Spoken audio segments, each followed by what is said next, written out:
So there's super low inventory in New Jersey. What are we gonna do? How do we have that competitive advantage to help our buyers get that house that they want? So I'll paint the picture. House came on the market. There's a ton of showings. There's an open house. There's 50 people in line to go see that open house. And you know that there's going to be a stack of offers on this property. How do we give our buyers the competitive edge? And really, how can we get our offer accepted? What strategic competitive advantages do we have? So here's some tips. Number one, I think the most important thing that we need to do, the number one strategy to getting your offer accepted is always communicating with the listing agent. Call the listing agent, have a conversation. Questions that we want to do when you go to set the appointment, don't just set the appointment in showing time, give the agent a call. That's your excuse to get a voice-to-voice with that listing agent. Hey, I just set an appointment on showing time. Just want to make sure that time definitely works for you and your seller. And also, I just want to reach out and ask you a few things about this property that I might not know by just driving by or looking at it on the MLS. What really cool things do you know about this property that I might not know? So I have the opportunity to show this thing at the highest level possible. This is the part where the listing agent is going to tell you all about the property. And can't we agree that sometimes this is a really great activity to get in anyway? Is there an HOA? Things like that, right? Is there a marina? Is there somewhere to park the boat? Is there somewhere to park the RV? Whatever that looks like. Then we just simply ask them, hey, how many offers do you guys have on this one already? That's gonna give you an idea of what your competition looks like. Then if they do have offers, just go right into, hey, what do those offers look like? Some agents will tell you, some won't.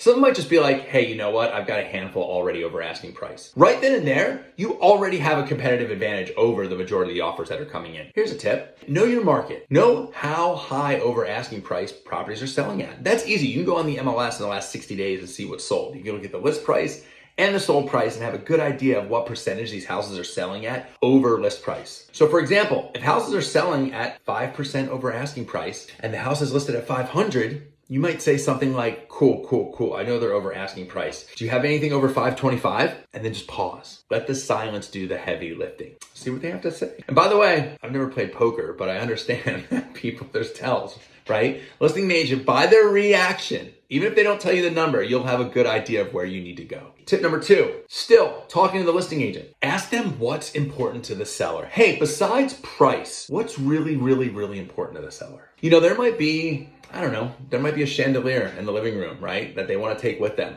but they're really nervous about it, right? Oh, it's a family heirloom. We want to take that chandelier. As long as we can take the chandelier, we're going to be okay. Oh, hey, you know what? The seller's moving to Florida and they have a boat parked on the side of the house. Their marina down in Florida doesn't open up until July, June, whenever, in the marina until August. If your buyer can let us store this boat here for 2 months, 60 days after closing, that might just get the deal done. And what we do as agents is we just put our offers together blindly. We go into this blindly, right? We pull the comps, we talk to our buyers, we say, hey, I would be at this number if I was to purchase this house. You write it up, you get your pre-approval, you send it all in. Nobody talks to the listing agent, right? The listing agents on our team, I can't tell you how many offers come in and there's no phone call, there's nothing. It's really about you're a matchmaker. Your job is to put a buyer and a seller together. And what is it that those two really want?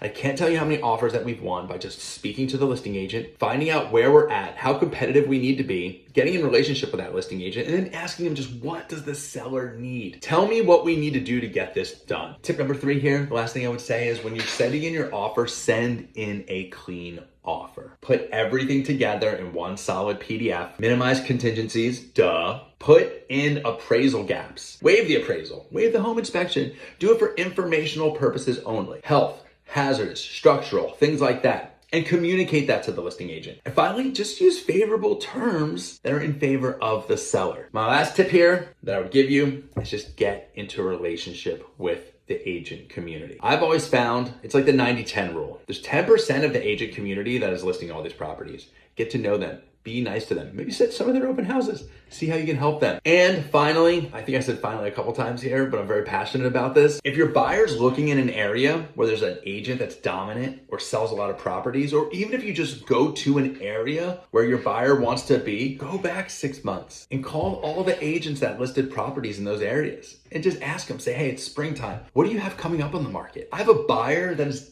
desperate to get into this neighborhood. They've seen all the inventory. We've lost out on a few others, but they just haven't found what they're looking for. I know that you're a dominant agent in this market. What do you have coming up? What can we put together maybe off market? There's a lot of sellers in this market that know about the craziness. They know about the 50-person pile up open houses. They know about the multiple offers, and they have anxiety and they're nervous about it and they don't want to deal with it. They know what their house is worth. They know what they need to get to their next house or achieve their goals. If they can do a little bit easier, maybe do it off market or do it before it hits the market, some of them are open to it. And we won't know what they're open to, what they'll accept, what'll work, and what'll get our buyers into a house if we don't have these conversations.